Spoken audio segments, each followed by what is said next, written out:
I used to think I could hold a family together with sheer will. That if I showed up, smiled through the tension, and swallowed my own hurt, somehow my daughter would feel safe and loved. I told myself that was enough. After the divorce, I became a kind of ghost orbiting around two lives that moved on without me. But I tried. God, I tried. I became the peacemaker, the one who patched over silences and smoothed sharp edges, who arrived at the door carrying cookies and gifts as if sugar and wrapping paper could make up for the weight of absence. Christmas was always mine, or at least it felt that way in my heart. I never missed one. Not a single year. I remember the first Christmas after her mother and I split. I drove over in the icy dark, nervous as a kid, my car full of bags that smelled of cinnamon and pine. I had baked cookies in my tiny apartment kitchen, burned some too, but I stacked the best ones carefully into a tin with a red ribbon. I set up a little tree in her room, a small thing covered in twinkling lights and crooked ornaments, because I wanted her to have a piece of Christmas that was hers alone. That year, when she saw it, she hugged me like she was afraid I might disappear. Those are the moments I lived for. Little islands of happiness in a sea of polite exchanges and clipped conversations with my ex-wife. We were experts at smiling in front of our daughter and exhaling bitterness the moment her back was turned. I told myself it didn't matter. As long as my little girl felt like I was always there. That was my only job, to be there. Over the years, it became a quiet ritual. She'd open the door, her face lighting up, and I'd step into a house that never really felt like mine anymore. I'd kneel down to hug her, smelling her shampoo, listening to her excited chatter about presents in school and the ornaments she and her mom had hung. Behind her, the house would hum with a life I wasn't part of anymore, pictures of vacations I hadn't taken, inside jokes I didn't understand. But I told myself it was worth it. I was a visitor, but I was a visitor she could count on. That counted for something. This year I wanted to do more. I had been saving up for weeks to buy her something special. A telescope. She'd developed this sudden fascination with the stars, and I thought maybe, just maybe, we could start a new tradition together, looking up at the night sky and finding something bigger than all of this mess. I imagined her opening it, her eyes wide, and I thought maybe, in that moment, the world would feel whole again. I got to the house early, before the sun had fully risen. My breath puffed in the cold as I carried the gifts up the walkway, balancing the telescope box and a bag of cookies in my arms. I remember noticing the wreath on the door, a new one I hadn't seen before, and thinking how it somehow felt like it was guarding a life I no longer belonged to. Still I knocked, my heart pounding with a mix of hope and nerves, and waited for the sound of little feet running to greet me. When the door opened, my daughter stood there in her pajamas, her hair a little messy, her face soft with sleep. For a second I saw the surprise flicker across her face, and I waited for the smile that always came. But it didn't. Not right away. She blinked at me, her small hands twisting the hem of her shirt, and said in a voice that was barely above a whisper, "Mom said you weren't expecting me for Christmas." The words sank in slowly, like ice creeping under a closed door. I froze, still holding the telescope and the cookies, and just stared at her. She wasn't angry, not even upset with me. She just looked sad, confused, like she was caught between worlds. And in that instant, I felt something inside me crack. I knelt down so I could meet her eyes, forcing a smile that felt like it might shatter if I held it too long. "Of course I expected you," I said, my voice careful, soft. I always do. But behind her, I caught a glimpse of the living room. Stockings hung over the fireplace, but there were only three. Her mother. Her mother. Her stepdad. Her. My stocking, the one I'd bought myself the first year, to make the mantle look complete, was gone. I stayed there for a moment, kneeling on the porch in the cold, my arms heavy with gifts that suddenly felt foolish. I told myself to breathe, to stay calm, to not let her see the hurt. I had spent years pretending I wasn't bleeding, and I wasn't going to let it spill now. But I knew, deep down, that something had changed. A quiet line had been crossed. I stood, let her step aside to let me in, and forced myself to walk into that house that had once been half mine, now decorated with someone else's memories. I told myself, as I had 100 times before, that I was strong enough to take it, that I could keep the peace for her, that I could swallow this hurt the way I always had. I believed it too. Until the moment I realized this time the pain wasn't going to stay buried. I stepped inside, careful to wipe my boots on the mat like a guest. That's what I felt like now, a visitor in the house where I once hung lights and taped paper snowflakes to the windows. My daughter padded ahead of me toward the living room, and I followed slowly, letting my eyes adjust to the warm glow of the Christmas tree. It was beautiful. I'll give them that. Perfectly coordinated ornaments, golden ribbons, spiraling down the branches, soft white lights that blinked in time with some carol playing in the background. It wasn't the kind of tree my daughter and I used to decorate, Ours had always been a little lopsided, patched with handmade ornaments and colored bulbs that never matched. I used to let her climb on a chair to hang the highest ornaments, even though her mother scolded me for letting her. She'd always giggle when she managed to balance one right at the top. That messy, imperfect tree had felt like love to me. This one felt like a magazine ad. She knelt by the tree, scanning the gifts, and I followed her gaze. There were plenty of boxes, all wrapped in shiny paper with neat bows. I crouched down beside her, heart thudding, searching for my name. I didn't see it anywhere. Not on a single tag. I told myself maybe she'd already opened my gifts in the bag. Or maybe they were tucked somewhere I couldn't see. But the truth slid in like a knife. I wasn't a part of this display. My gifts would be the outsiders, dropped in at the last minute. Do you want to open this now, or later? I asked, my voice light, like I wasn't choking on the sight in front of me. I gestured toward the telescope box. Her face lit up in the softest, most hesitant way, like she wasn't sure if it was okay to be excited. Is it really mine? She asked. Of course, I said, and for a moment watching her run her fingers over the box, I felt that flicker of joy I used to live for. I wanted to hold on to that, to pretend none of the rest mattered. But the sound of footsteps behind me snapped me back to the reality of this house. David. Her mother's voice landed like a small weight, firm and carefully measured. I stood, turning to face her. She was wearing a red sweater I didn't recognize, her hair done up like she was posing for a holiday card. Behind her, he appeared, her husband, the man who now shared this life with my daughter. He carried himself with the ease of someone who belonged, like he'd already marked every corner of this house as his. You start early, she said, and though her lips tried to smile, her eyes flicked to the gifts in my hands, then to the telescope already by the tree. We weren't set expecting you until later. It was a simple statement, maybe even polite on the surface. But the way she said we lodged in my chest. I had been replaced in that single syllable. I wanted to surprise her, I said. My voice was calm, but I felt the quiet tremor running under it. He spoke then, his tone casual, like he was talking to a neighbor. We usually do our family gifts in the morning, so it sets a little hectic. Our family gifts. Not his stepdaughter's gifts. Not my daughter's. Our family. I nodded, swallowing down the heat rising in my chest. That'll just stay for a bit, I said. Didn't I mean to interrupt anything? But I had interrupted, and we all knew it. I had walked into a life where my presence was an inconvenience, like a cold draft sneaking in through a cracked window. My daughter was quiet, watching us all with wide eyes, sensing the tension but too young to understand the words we didn't say. I crouched beside her again, showing her how to open the telescope box, explaining the parts, pointing out the little booklet that would teach her about constellations. I kept my focus on her, even as I felt their eyes on me, waiting for me to finish and leave. Every minute I stayed, I felt the message settle deeper into my bones.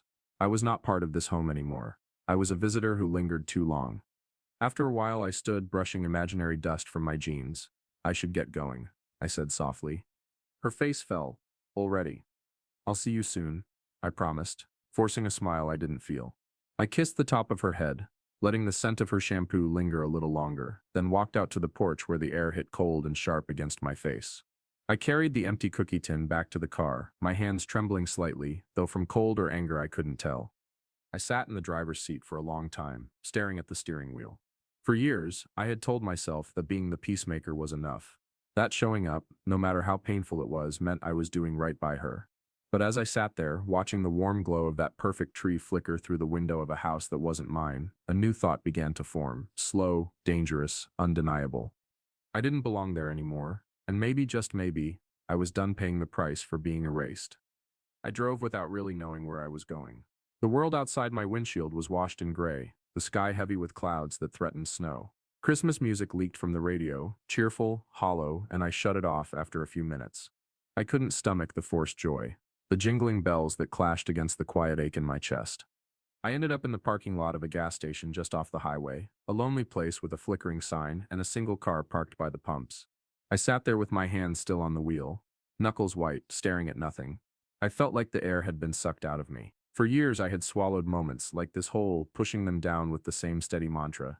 Do it for her. Keep the peace. Show up, no matter what. But this time was different. I couldn't stop replaying the look on her face when she opened that door.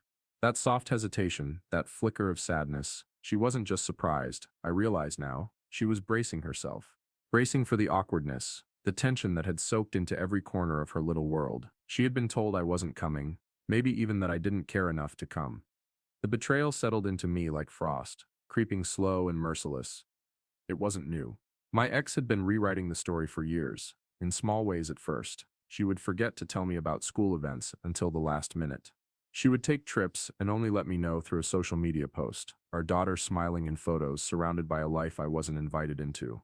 There were times I convinced myself I was imagining it, that I was paranoid, bitter, reading too much into her omissions. But today was proof. She and her husband wanted me gone. Not just from the house, from the picture entirely. I leaned my head back against the seat and closed my eyes, letting the wave of anger rise and crest. I thought of the years I spent trying to play nice, of all the times I ignored the sharp little digs, the accidental exclusions. I thought of mortgage payments that left my bank account every month without fail, ensuring that the house, their house, now stayed warm and safe.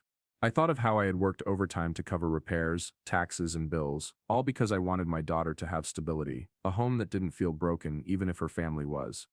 And in return, I got erased. I pulled out my phone. My hand didn't shake this time. I scrolled through my contacts until I found the number I was looking for. The bank. For a moment I hesitated, my thumb hovering over the call button.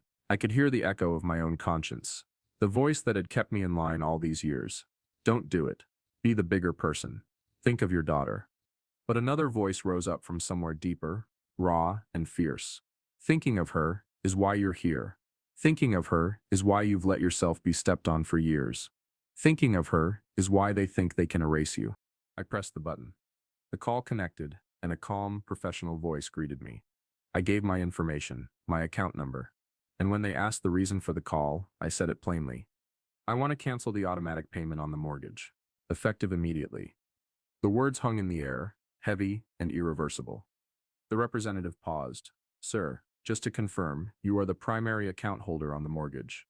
Yes. My voice was steady now, cold steel under a layer of exhaustion. It stips my house. Another pause. Some clicking of keys. Then confirmation that the payment would be stopped.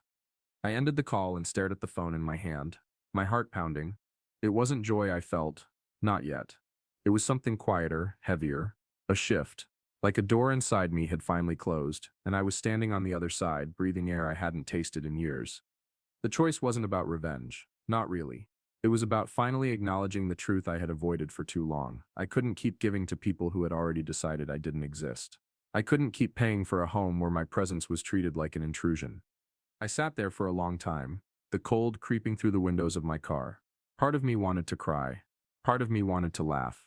But mostly, I just felt still. For the first time in years, I wasn't chasing their approval. I wasn't begging for a seat at their table. I turned the key in the ignition, the engine rumbling to life, and pulled out of the parking lot. Snow had started to fall, soft and silent, blanketing the world in white. The road stretched ahead, empty and open, and for once, I didn't look back. The snow fell thicker as I drove, each flake catching the headlights before melting against the windshield. The wipers squeaked back and forth in a slow rhythm, and for a while that sound was the only thing tethering me to the present.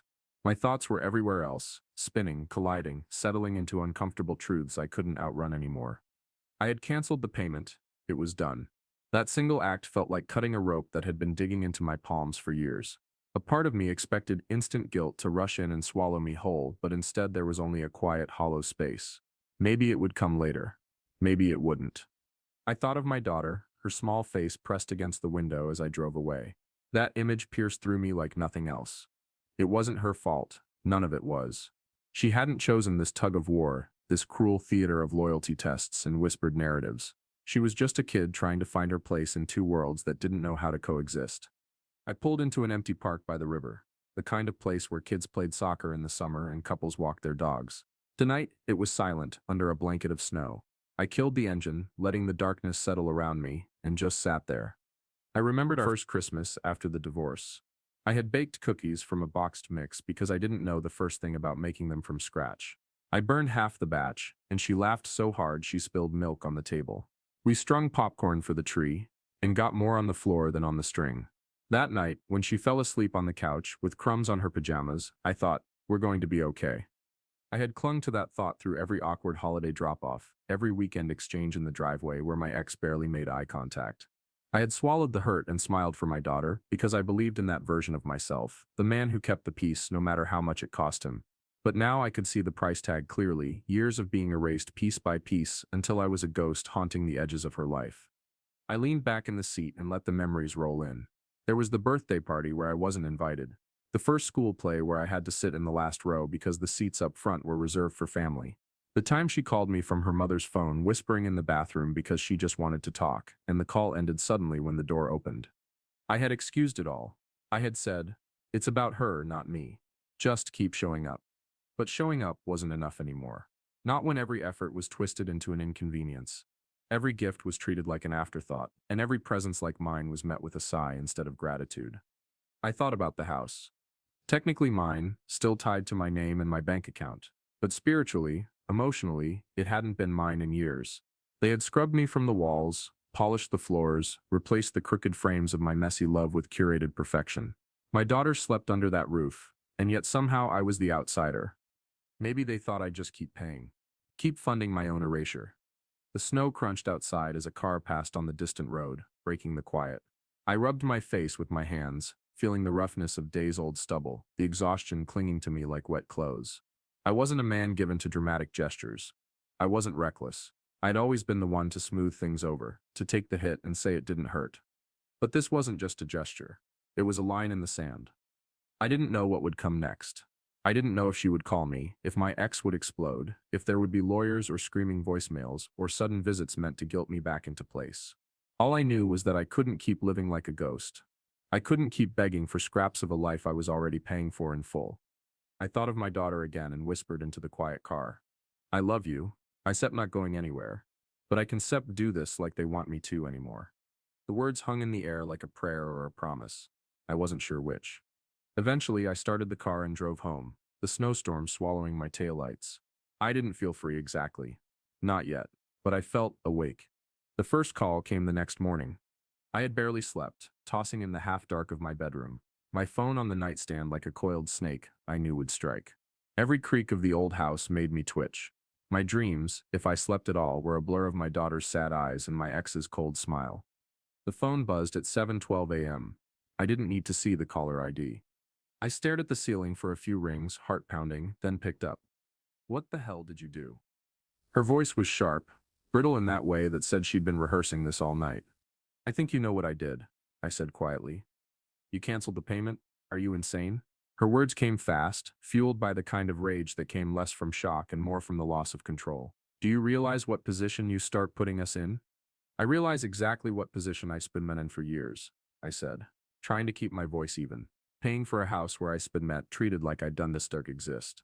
Being erased from my daughter Sip's life while footing the bill for your comfort. You stir hurting her, David," she snapped. "You stir punishing her because you can let go of the past. Do you have any idea what this will do to her?" The words hit hard, like they were meant to, twisting the knife in the softest part of me. That was always her weapon. My daughter.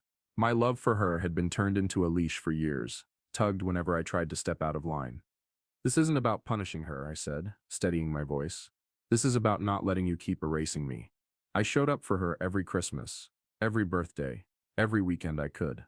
And this year I drove across town to surprise her, only to have her tell me she wasn't expecting me, that you told her I wouldn't be there.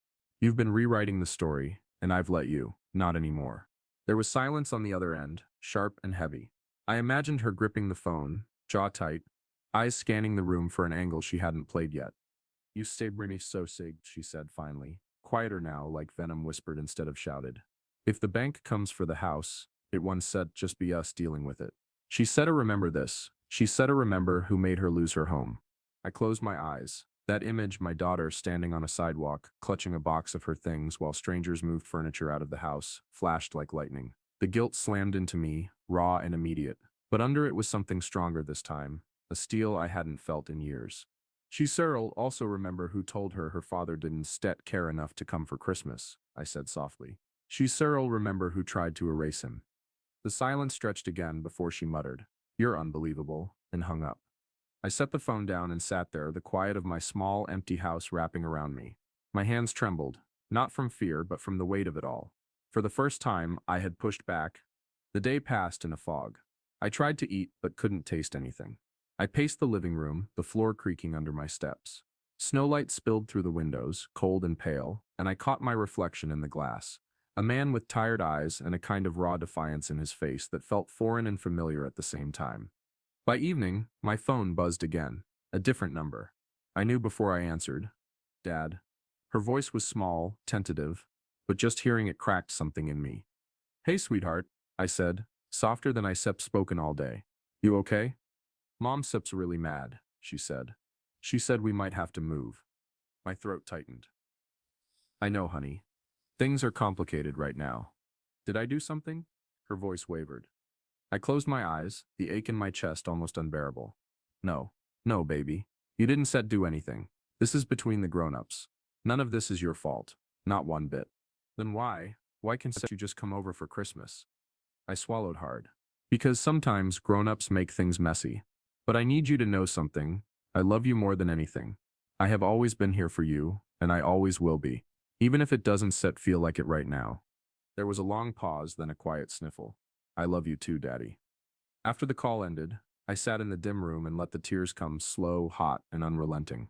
I cried for the years I'd spent swallowing my voice, for the little girl caught between worlds, for the man I used to be and the one I was trying to become. When the tears finally slowed, I realized something had shifted in me again. My ex-in could spin stories, could weaponize guilt, could call the bank 100 times. But for the first time, I had told my truth, not just to her, but to myself. And there was no going back. I hadn't had planned to see her again so soon.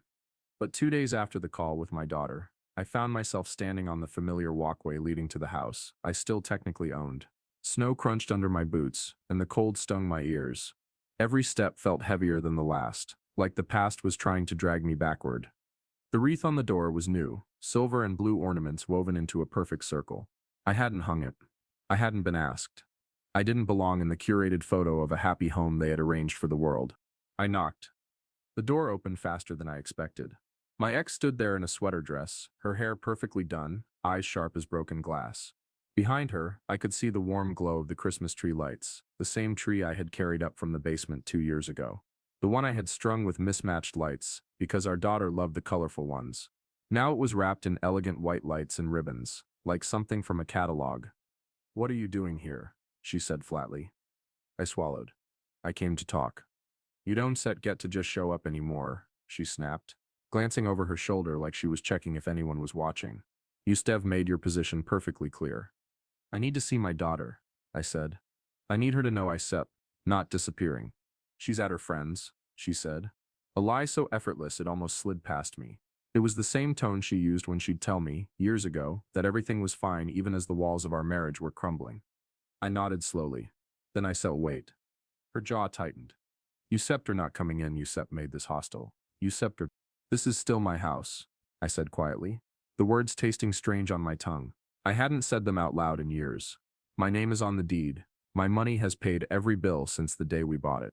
I'm not here to fight, but I'm also not going to keep standing outside like a stranger while you erase me from her life. Her face flushed, a mix of anger, and maybe, just maybe, fear. She stepped out onto the porch, closing the door behind her. The cold bit at us both. You think this is about erasing you? She hissed. This is about protecting her. You make everything dramatic, and she doesn't need that. She needs stability. She needs a home. I felt something in me snap, not loudly, but like a quiet splintering that had been building for years. You mean she needs a story? I said.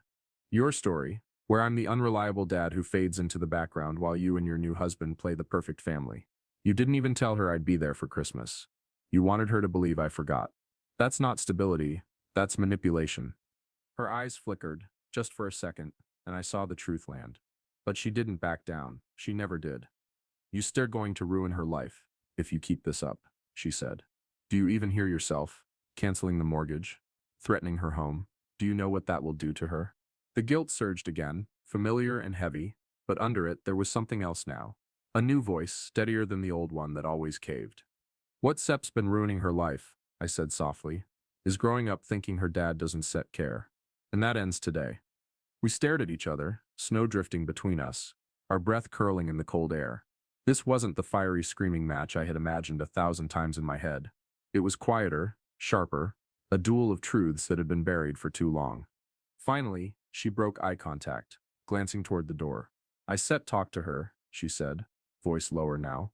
We figure something out. I didn't answer. I just turned and walked back down the path, my boots leaving deep impressions in the snow.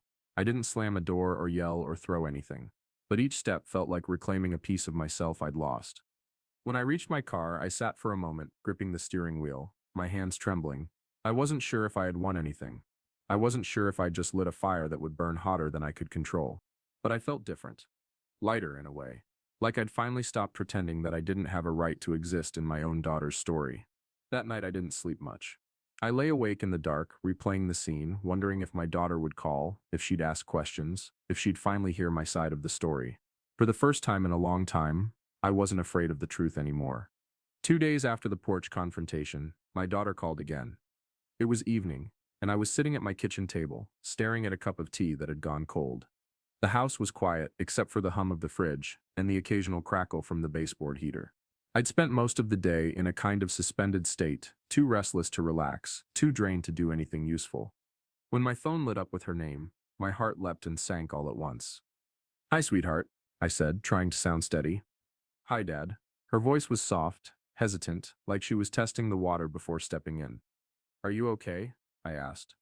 There was a pause. "Mom said," she said, "you spur really mad at her."